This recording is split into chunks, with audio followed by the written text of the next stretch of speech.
Bonjour à tous, c'est Loser Killer qui vous parle pour une nouvelle vidéo découverte aujourd'hui consacrée au magazine Lego Ninjago sorti au mois de novembre, et pour une fois on n'est pas trop en retard, sa date de publication je crois que c'était le 20 novembre si je dis pas de bêtises.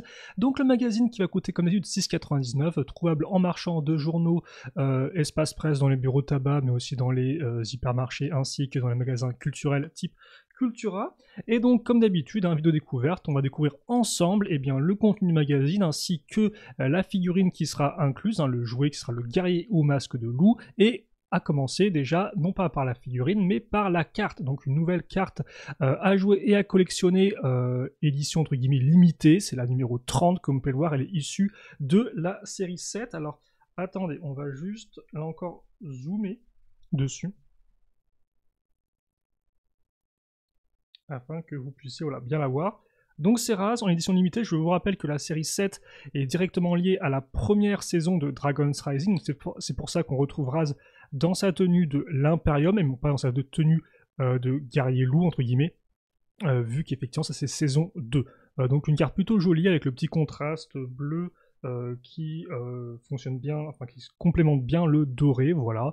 Une tenue plutôt cool pour Raz. Je trouve que le seul problème vraiment de la figurine de Raz, c'est le fait qu'il n'y ait pas plus d'effet de peinture au niveau de sa bouche, de sa petite barbichette, ce qui fait qu'on a un peu un gros pataquès de noir, mais ça, bon, je l'ai déjà dit maintes et maintes fois. Donc voilà pour la carte qui est plutôt cool. Moi, je vais pas la retirer parce qu'effectivement, je ne joue pas avec, mais je suis sûr que ceux qui collectionnent le jeu de cartes seront assez contents. N'hésitez pas à me dire ce que vous pensez effectivement de la carte dans les commentaires. Et écoutez, maintenant que ça c'est fait, on va pouvoir commencer avec le jouet en lui-même, donc à savoir notre guerrier au masque de loup, ou général au masque de loup plutôt, car en effet, il s'agira d'une figurine qui, elle, est bel et bien tirée de la seconde saison de Dragon's Rising, et pour être encore plus précis, si on parle en termes de vague de jouets, elle est tirée de la troisième vague de l'année 2024, donc la vague d'été, et donc effectivement il s'agit entre guillemets d'une version un peu upgradée de nos guerriers au masque de loup,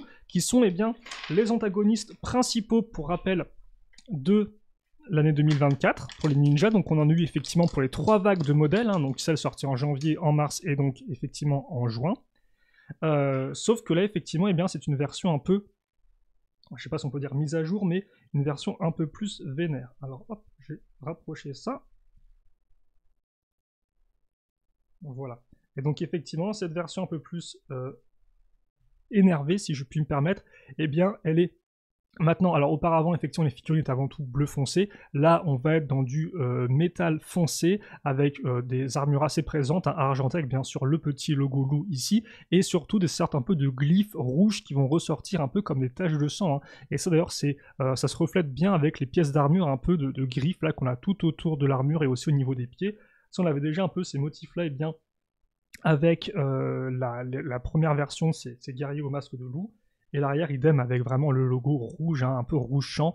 Donc une version effectivement un peu plus armurée de nos guerriers au masque de loup, qui auparavant avaient entre guillemets juste une tenue entre guillemets un peu traditionnelle, et qui là effectivement sont carrément armurés et prêts à en découdre. Et justement, en parlant d'armure, ils viennent avec cette pièce d'épaulette un peu mixte. Alors pourquoi mixte? Eh bien parce qu'en termes de matière, d'un côté vous aurez une griffe de loup, de l'autre vous aurez effectivement un peu une sorte de fourrure à ce niveau-là. Alors par contre, hop, comme ceci, excusez-moi, j'espère que vous voyez bien la luminosité de la figurine. La tête, par contre, ce sont les mêmes que celles qu'on avait déjà eues auparavant, c'est-à-dire que d'un côté, vous aurez les yeux bleus un peu comme s'il était hyper chargé, et de l'autre, les yeux traditionnels. Et enfin, autre différence, le masque de loup revient, donc c'est le même moule, sauf que l'application de couleur est différente. Avant, on avait 2 teintes de bleu, maintenant on aura une teinte de violet et de bleu, si je dis pas de bêtises. Maintenant, on aura une teinte de violet, et là encore, le rouge qui ressort bien, et qui d'ailleurs fonctionne très bien avec l'épaulette rouge. Autant je suis pas trop un gros fan de ce moule-là de piège, je l'ai déjà dit, parce que bon, pour moi, il y a peut-être un peu trop de détails, je sais pas, le côté un peu comment dirais-je, asymétrique des épaulettes ne me plaît pas plus que ça, mais force est de constater que effectivement le petit logo de la goutte de sang ou de la griffe un peu de loup, plus les yeux rouges là avec toute la partie rouge, fonctionne vraiment très bien, et donc on a une figurine qui ressort vraiment bien, qui est vraiment très propre. Je me demande si je peux peut-être la montrer encore plus. Ah non, attendez, parce que là, c'est un peu plus lumineuse.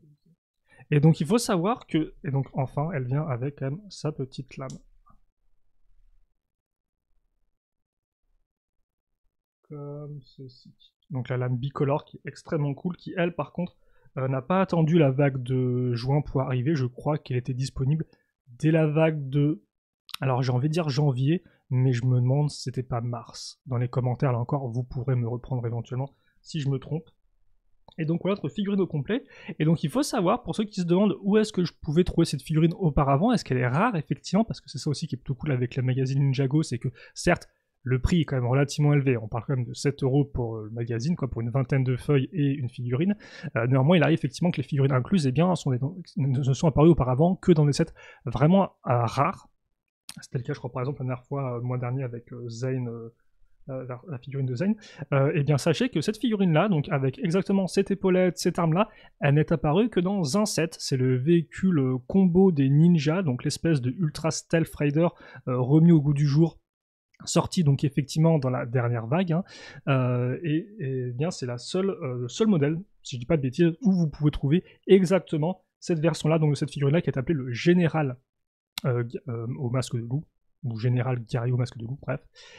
Mais par contre, il faut quand même préciser que cette figurine-là, mais sans la pièce d'épaulette, sans la pièce de lame et avec, souvenez-vous, l'espèce de pack dans une sorte un peu de bras ensanglantés avec des grosses griffes, elle, par contre, c'est une version de la figurine que vous pourrez retrouver dans plus de modèles. Donc, par exemple, vous pouvez aussi la retrouver dans le véhicule fusionné. Excusez-moi, je comprends en plus. Dans le véhicule fusionné, vous pouvez aussi la retrouver, par exemple, dans le set du tournoi, dans le set du dragon source de feu. Donc, voilà. Donc, effectivement, si vous voulez juste vous le casque et l'imprimer corps et jambes, ça, par contre, vous pouvez le retrouver dans plus de modèles, même si là encore, pour rappel, hein, la vague, troisième vague, si on accepte la moto de Zane qui ne contient que la figurine de Zane et qui coûte, je crois, 15-20 €, à chaque fois je me trompe, je crois que c'est 15 €. Tous les autres modèles, eux, commencent minimum 50 €. Donc effectivement, bon, voilà. Même si je me doute qu'avec Noël, certains d'entre vous vont avoir certains de ces modèles un peu plus, entre guillemets, volumineux, coûteux. Donc voilà, donc ça reste quand même une figurine plutôt cool, qui en soi, avec exactement cette configuration-là d'accessoires, eh bien, on peut le dire, est relativement rare. Ok, donc, maintenant que ça c'est fait, eh bien, il ne reste plus qu'à voir un peu ensemble le magazine, et puis bien sûr, alors j'ai peut-être un peu avancé dans le temps, mais après il y aura bien sûr quelle figurine on aura le mois prochain, hein. Ça c'est toujours la question. Alors attendez, je vais mettre ça comme ça, et puis je vais mettre un peu bien pour qu'on puisse... Alors en fait, à chaque fois le plan c'est de juste légèrement incliner vers le bas. Voilà. Ok, donc ce mois-ci, on aura ce qu'on vient de voir déjà, premièrement. Ensuite, précédemment, dans le soulèvement des dragons, Ninjago Dragon's Rising en anglais, oula, ninja, je crois qu'il y a écrit Ninja Cool. Je croyais qu'il y avait écrit Ninja Cool en bas. Non, c'est Ninjago, oui, on va se calmer tout de suite. Donc, qu'est-ce qu'on a? On a un résumé, oui, saison 1, saison 2, partie 1, saison 2, partie 2, avec effectivement le tournoi des sources, avec, eh bien, entre guillemets, pas une redite, mais effectivement une sorte de nouvelle version du tournoi des maîtres élémentaires, hein. Souvenez-vous, ça c'était en 2015, et donc un peu moins de 10 ans après, eh bien, on a le tournoi des sources, où on retrouve des maîtres élémentaires, il est plutôt cool d'ailleurs, hein. Logiquement, je pense que maintenant la série télévisée a été diffusée officiellement en France. En tout cas, ça a été sur YouTube, si je dis pas de bêtises, en anglais tout du moins. Donc voilà. Ouais, parce que c'était un peu compliqué la partie 2, elle était diffusée sur un site, mais c'était pas prévu, donc c'était un peu en amont, donc voilà, Lego était pas très content, bref, peu importe. Donc ensuite, seconde page, guerrier au masque de loup, donc au service de Raz, qui dirige la meute derrière le masque. Les premiers loups ne tarderont certainement pas à quitter la meute de Raz, et ton guerrier au masque de loup restera-t-il loyal à Raz ou finira-t-il par se rebeller? À toi d'imaginer qui se cache derrière ce masque et ce qu'il manigance. Oh, bah c'est bien ça, peut-être un peu d'histoire justement. Vous dire qu'effectivement, c'est pas juste un simple guerrier.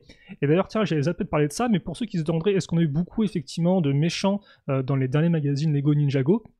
Alors il faut savoir que dans le magazine Lego Ninjago officiel, ce que j'appelle moi traditionnel, on a effectivement eu donc un guerrier au masque de loup classico, ça donc c'est celui-ci, hein, comme vous voyez bien la différence avec les deux masques, comme je l'ai précisé tout à l'heure, et on a aussi eu Raz, donc justement avec là encore, son masque en version 2024.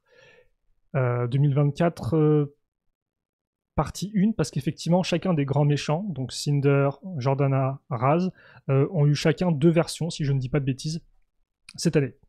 Là encore, un peu comme les guerriers loups, au final, qui ont une version normale, et une version un peu plus combative, un peu plus superchargée, quoi, si vous préférez.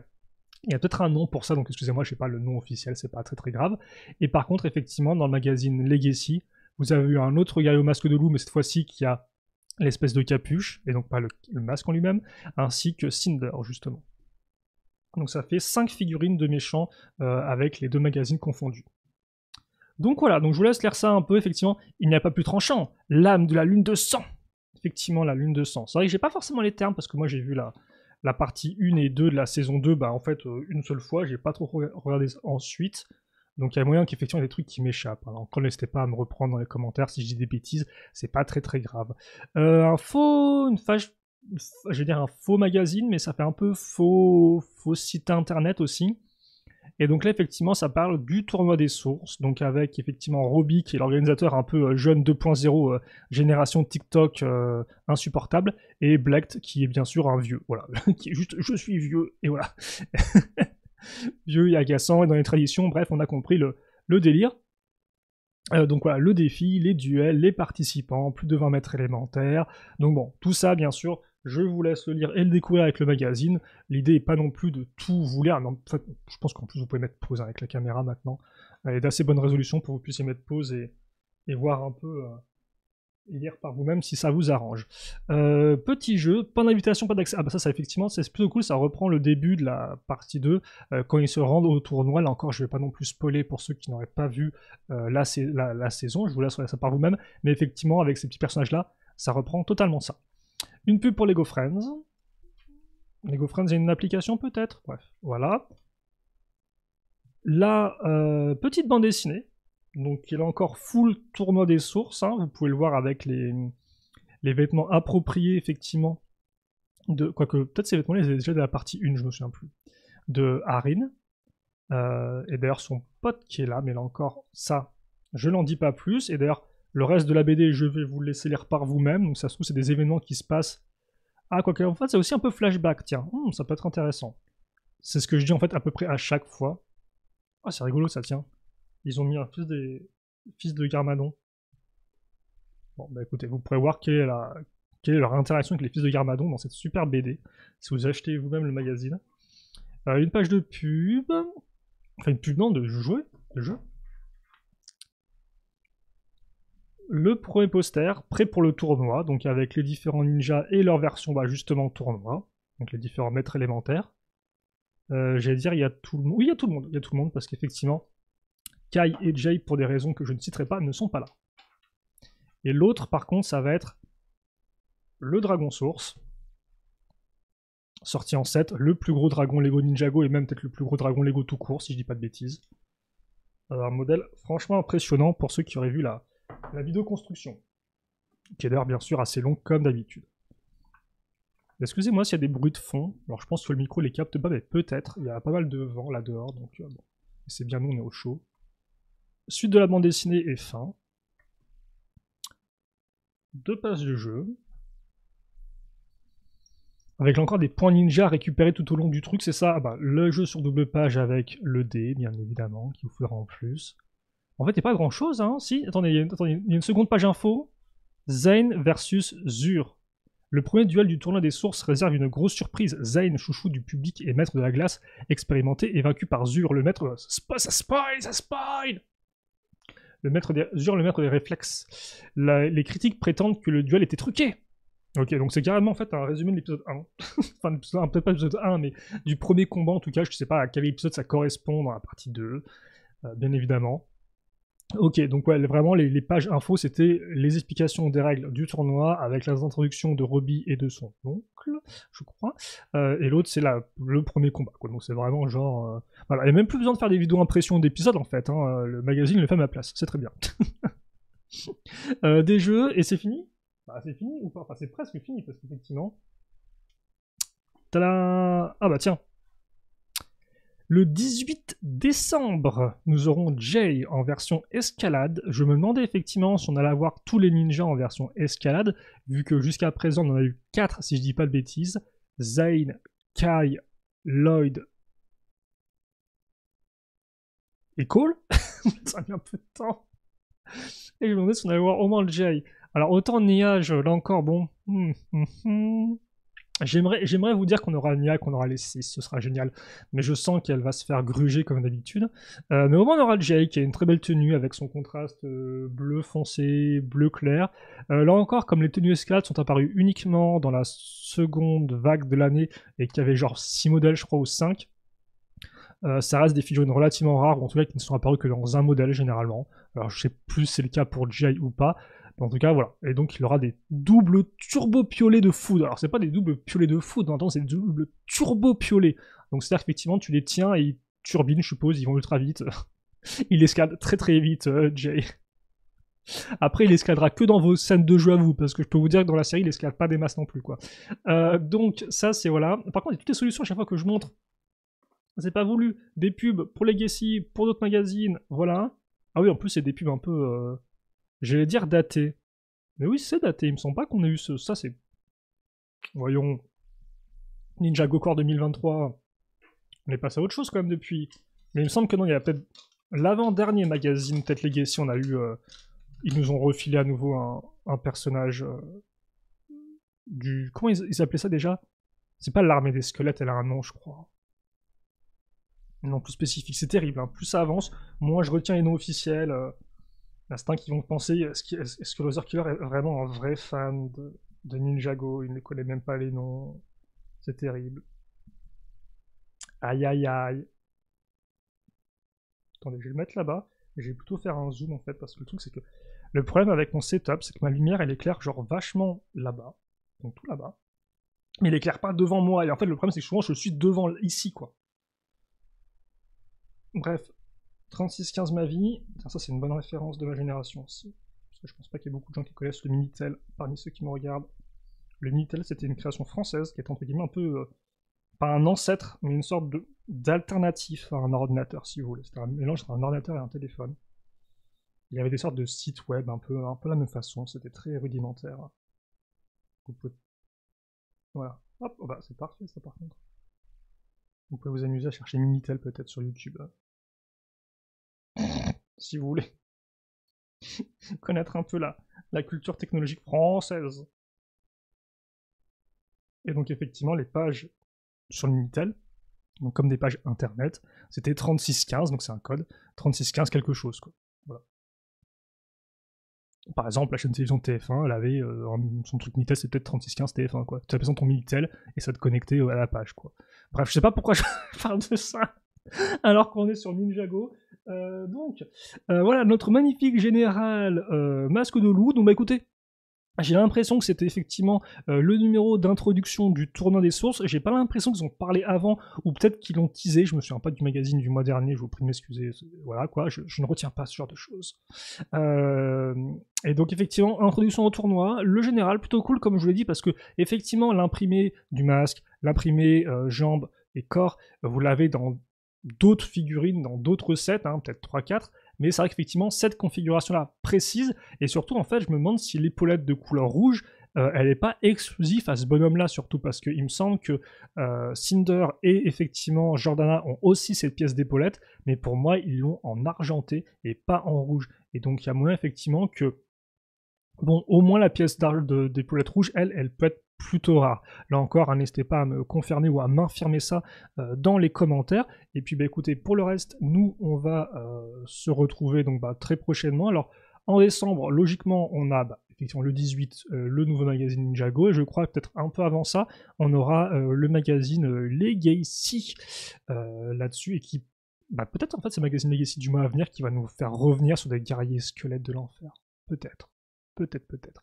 Bref, n'hésitez pas à me dire si vous comptez vous procurer le magazine, si c'est déjà fait ou pas, si effectivement c'était parce que vous ne comptiez pas vous prendre par exemple le véhicule fusionné des ninjas et vous vouliez le général, ce que je peux comprendre, hein. Le véhicule fusionné, il est peut-être un peu cher pour ce qu'il vaut avec son prix de base, alors là encore, on approche de Noël, donc Je vous rappelle que certains magasins font des prix bien moins chers que ce que propose Lego. C'est par exemple le cas du magasin de jouets Smith, si je dis pas de bêtises, mais aussi par exemple des grandes enseignes comme Carrefour, qui généralement effectivement font les sets un peu moins chers. Alors je dis pas qu'ils le font pour tous, mais j'ai des exemples effectivement, des fois ils réduisent de 30€ le prix sur un gros modèle. Alors pas forcément Ninjago, mais ça peut arriver. Donc n'hésitez pas à voir effectivement si ces magasins-là, ou même peut-être Amazon, hein. C'est vrai qu'effectivement, Amazon, bon, un peu beurre caca des fois, mais pour les nouveaux sets, ils ont généralement effectivement des prix un peu moins chers. Donc ça peut aussi être une alternative, une option, si vous n'avez pas les magasins que j'ai cités auparavant, près de chez vous. Donc effectivement, peut-être que vous pouvez vous procurer le véhicule fusionné des ninjas pour moins cher, et ça, effectivement, ça peut être tout à fait recommandable, hein, là encore. Si vous pouvez le trouver moins cher, hein, je vous recommande. Je vais pas vous dire l'inverse, genre aussi, il faut vous repayer plein prix, quoi. À moins que le set soit vraiment incroyable, mais bon, ça reste un jouet, donc quitte à faire, autant attendre de le payer moins cher et d'économiser pour acheter d'autres sets avec l'argent économisé. Ça me semble encore plus logique. Bref, je tergiverse, mais faut dire aussi que le magasin lui-même n'était pas non plus incroyable, j'ai trouvé. Quoi qu'il en soit, on s'arrête là. Je vous souhaite de tous de passer une bonne journée, une bonne soirée, une bonne tout ce que vous voulez. Portez-vous bien et à la prochaine. Salut à tous et à toutes.